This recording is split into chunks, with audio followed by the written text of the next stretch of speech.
গত 18 মার্চ মিয়ানমারে ভয়াবহ ভূমিকম্প আঘাত হানার পর থেকে দেশটির নৃশংস জান্তা সরকার সারা বিশ্বের কাছে তার কোমল দিকটি তুলে ধরার চেষ্টা করছে। জান্তা প্রধান মিন অং হ্লাইং সম্প্রতি একটি হাসপাতালে গিয়েছিলেন ভূমিকম্পে আহতদের দেখতে।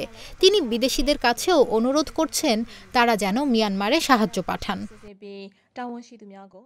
অথচ 4 বছর আগে এই জান্তা সরকারই মিয়ানমারে গণতন্ত্রপন্থী নির্বাচিত সরকারকে উৎখাত করে ক্ষমতা দখল করেছে এবং সমগ্র দেশকে একটি বিকট গৃহযুদ্ধের দিকে ঠেলে দিয়েছে। এর ফলে লাখ লাখ মানুষ বাস্তুচ্যুত হয়েছে। গত 4 বছরে মিয়ানমারে যে বিপুল মানবিক বিপর্যয় ঘটেছে, এখন তার সুবিধা নিতে চাচ্ছে জান্তা সরকার। মাত্রই কয়েকদিন আগে 7.7 মাত্রার ভয়াবহ ভূমিকম্পে কেঁপেছে মিয়ানমার। মৃতের সংখ্যা 3000 ছাড়িয়ে গেছে। আশঙ্কা করা হচ্ছে নিহতের প্রকৃত সংখ্যা আরও অনেক বেশি। প্রকৃত তথ্য পাওয়া কঠিন, কারণ ভূমিকম্পে নেটওয়ার্কগুলো ধ্বংস হয়ে গেছে।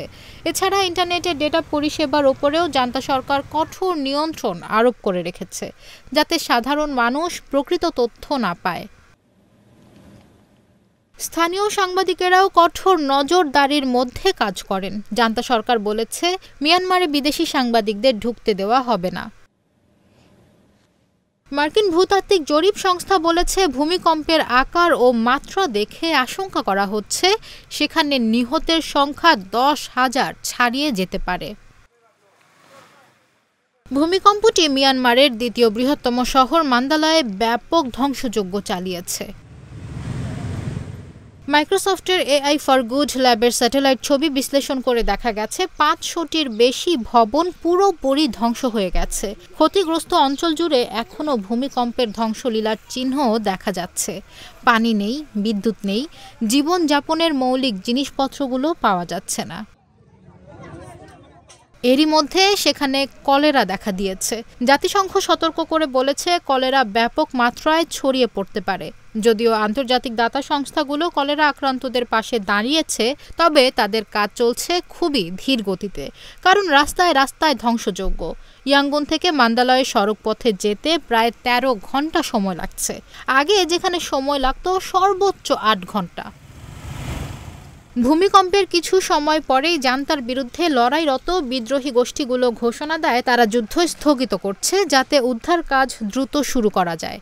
অথচ জান্তা সরকারের সেনাবাহিনী ভূমিকম্পের 5 দিন পর 2 এপ্রিল যুদ্ধবিরতির ঘোষণা দেয়। তারা বলে আগামী 20 দিন তারা বিদ্রোহী গোষ্ঠীগুলোর বিরুদ্ধে যুদ্ধ করবে না।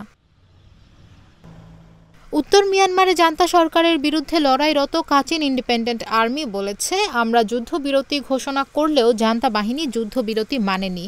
তারা 1 এপ্রিল হামলা চালিয়ে আমাদের অন্তত 30 জন তরুণ সেনাকে হত্যা করেছে। মান্দালয়ের পশ্চিমের শহর সাগাইং ভূমিকম্পে যে শহরটি ব্যাপক ক্ষতিগ্রস্ত হয়েছে, সেই শহরের বাসিন্দারা বলেছে তারা এই গত পরশুদিনেও বোমা হামলার শিকার হয়েছে। একজন বিদ্রোহী যোদ্ধা বলেন, এখানকার বেশিরভাগ তরুণ ভূমিকম্পে উদ্ধারকর্মী কিংবা ত্রাণকর্মী হিসেবে কাজ করতে চান, কিন্তু জান্তা বাহিনীর হামলার ভয়ে তাদের বাধ্য হয়ে লুকিয়ে থাকতে হচ্ছে। জাতিসংঘ অভিযোগ করে বলেছে তারা বিদ্রোহী নিয়ন্ত্রিত অঞ্চলগুলোতে সাহায্য পাঠাতে চায়, কিন্তু চেকপয়েন্টগুলোতে জান্তা সরকার বাধা দিচ্ছে। ওই চেকপয়েন্টগুলো পার হয়ে সাহায্য যেতে দিচ্ছে না তারা। এমনকি গত 1 এপ্রিল চীনা রেড ক্রস পরিচালিত একটি ত্রাণের গাড়িতে গুলি করেছে জান্তা বাহিনীর সেনারা।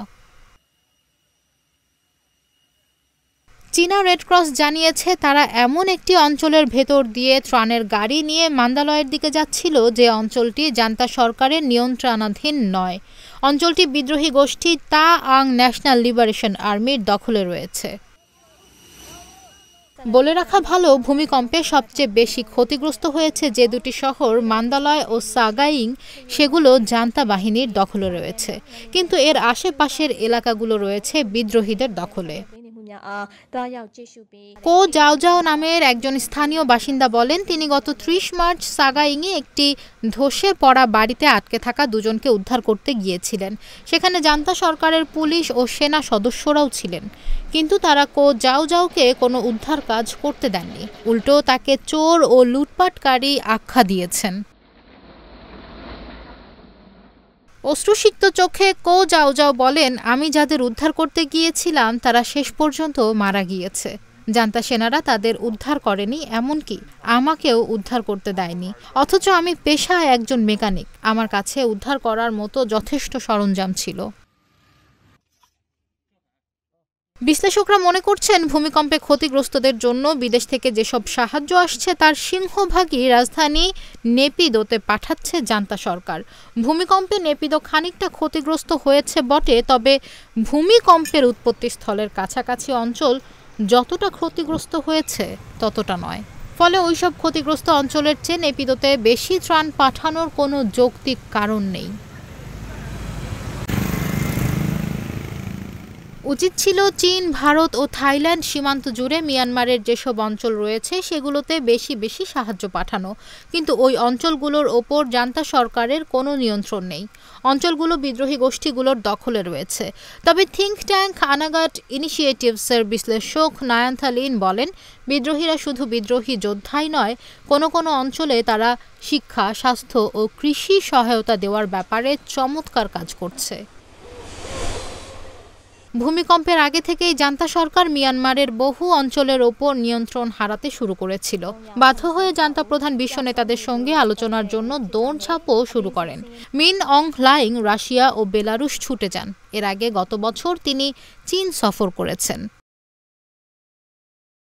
গত 4 এপ্রিল তিনি বঙ্গোপসাগরের তীরবর্তী দেশগুলোর জোট বিমস্টেকের শীর্ষ সম্মেলনে যোগ দিতে থাইল্যান্ডের ব্যাংককে যান। অভ্যুত্থানে ক্ষমতা দখল করার পর এটিই ছিল জান্তা প্রধানের প্রথম কোনো বড় সম্মেলনে যোগ দেওয়া। তিনি এই বৈশ্বিক সম্মেলনে জানিয়ে দিয়েছেন যে মিয়ানমার এখন এক গভীর মানবিক সংকটের মধ্যে রয়েছে। এই সংকট মোকাবিলার প্রচেষ্টা আরও জোরদার করতে হবে। আন্তর্জাতিক বিশ্লেষকেরা মনে করছেন, জান্তা প্রধানের এই হঠাৎ বদলে যাওয়া নরম কোমল রূপ তার নির্মম শাসনকেই বরং আরও দীর্ঘায়িত ও শক্তিশালী করবে।